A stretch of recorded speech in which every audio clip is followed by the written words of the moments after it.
Essa história, diferente das anteriores, não tinha testemunha viva para comprovar a sua veracidade. Porém, a história de Jonas é citada por Jesus em pelo menos 2 dos seus evangelhos. Mateus 12, versículo 40 vai dizer: pois assim como Jonas esteve 3 dias e 3 noites no ventre de um peixe, assim o Filho do Homem ficará 3 dias e 3 noites no coração da terra. Jesus revela aqui nesse texto pelo menos 3 aspectos de Jonas. Primeiro, a figura de Jonas. Jonas existiu. Segundo, os 3 dias que ele passou dentro do peixe. E terceiro, o resultado da sua mensagem, que foi o arrependimento de Nínive. Porém, Jesus se refere a Jonas aqui por 3 motivos. Primeiro, que Jesus é maior do que Jonas. Segundo, é o tipo de sofrimento que Cristo sofreria: morte e depois de 3 dias, sua ressurreição. E 3, que as pessoas se arrependam dos seus pecados a partir da sua mensagem. Passar 3 dias e 3 noites dentro de um peixe e depois ser cuspido vivo é quase uma história de ficção. De fato, desde sempre, os cristãos foram ridicularizados porque acreditaram nessa história, ou histórias como essa. Quem acreditaria, não é verdade? Porém, se você é uma dessas pessoas, provavelmente a sua incredulidade não diz respeito a essa história. Não tem relação com Jonas, mas sim com o próprio Deus. Porque se Deus existe, tudo isso é possível, não é verdade? Se existe um Deus que criou o céu e a terra em apenas um dia, qual a dificuldade do mesmo Deus fazer um pirarucu ou uma beluga engolir um homem? Nenhuma. Se você crê na existência do Deus Todo-Poderoso, nada disso é impossível. E quando Jesus relata a história de Jonas, ele está relatando, na verdade, a majestade de Deus. A estrela dessa história não é Jonas, muito menos o grande peixe, mas sim o próprio Deus.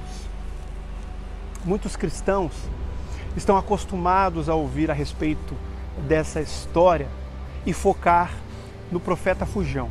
O profeta desobediente que foi para longe de onde Deus tinha mandado, e Deus foi atrás dele e o trouxe de volta dentro da barriga de um peixe. É dessa maneira que nós aprendemos. Mas na verdade, esse livro é sobre Deus, seu domínio sobre todas as coisas e sobre sua majestade com todas as pessoas. E de fato, é o que tem faltado nos nossos tempos. Falar mais sobre a existência desse Deus, falar mais sobre o seu poder e a sua majestade e exercer mais sobre as pessoas a misericórdia que Ele exerce sobre nós.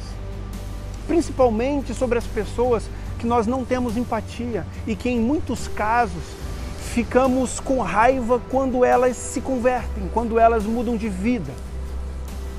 Porém, encontramos por meio da vida de Jonas um homem que luta entre saber que Deus é real e misericordioso e entre o ódio que sente por seus inimigos de Nínive.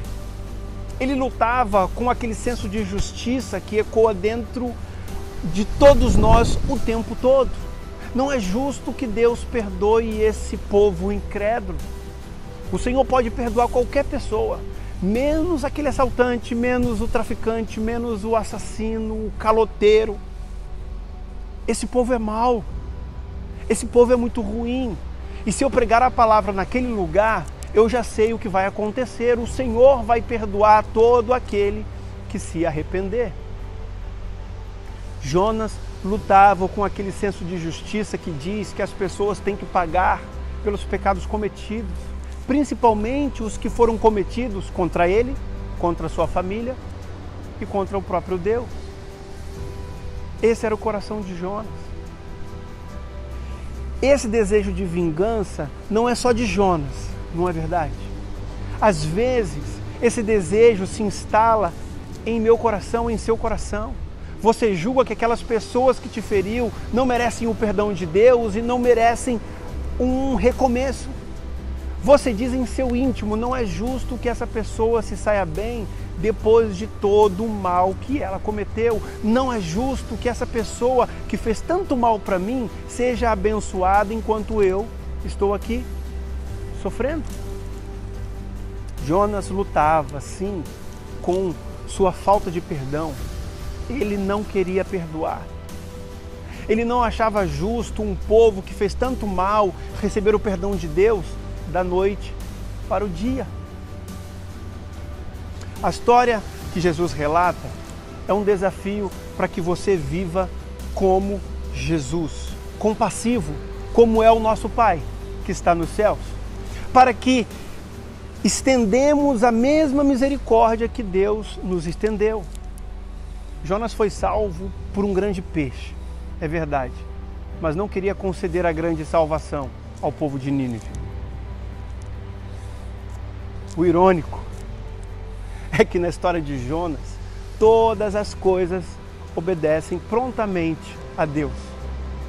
Se você for no livro de Jonas, capítulo 1, você vai perceber que o vento obedece a Deus, o mar obedece a Deus, o peixe obedece a Deus. Capítulo 4, a planta obedece a Deus, o verme obedece a Deus. Nos capítulos finais, os marinheiros se entregaram para Deus, os ninivitas se curvaram diante de Deus. Só o crente não obedece a Deus nessa história. Na verdade, o livro de Jonas termina mostrando um Jonas com raiva da bondade de Deus. E ao meu ver, o livro de Jonas termina em aberto, porque ele faz uma pergunta importante ao leitor. E essa pergunta eu faço para você. Você será como Deus ou será como Jonas? Você está tendo compaixão das pessoas como Deus teve dos marinheiros e dos ninivitas? Ou você está apenas cumprindo um protocolo religioso sem misericórdia e sem compaixão? Qual vai ser a sua resposta? Não estou perguntando se você é crente, porque Jonas era crente. Você que diz que conhece a Deus, que ama a Deus, mas está rancoroso. Você que luta com o seu senso de justiça, mas que na verdade é um orgulho e uma arrogância no seu coração. Você esquece a misericórdia de Deus em sua vida e tem dificuldade de perdoar as pessoas. Não ora mais pelas misericórdias de Deus sobre a vida de determinadas pessoas, de políticos, de pessoas distantes de você. Saiba disso, essa não é uma postura de Deus. A compaixão de Deus vai além dos limites de suas predileções. Ele é Deus não apenas dos crentes, mas de toda a terra, se assim ela se converter. Por isso, Ele enviou seu Filho Jesus como Salvador, mas também como referência de vida. Versículo 41. E agora está aqui aquele que é maior do que Jonas, Jesus. Da mesma forma que Jesus demonstrou sua grandeza, tendo compaixão da sua vida, quem sabe não chegou o momento de você demonstrar a sua grandeza, voltando a ter compaixão e misericórdia daqueles que estão perto de você. Deus abençoe.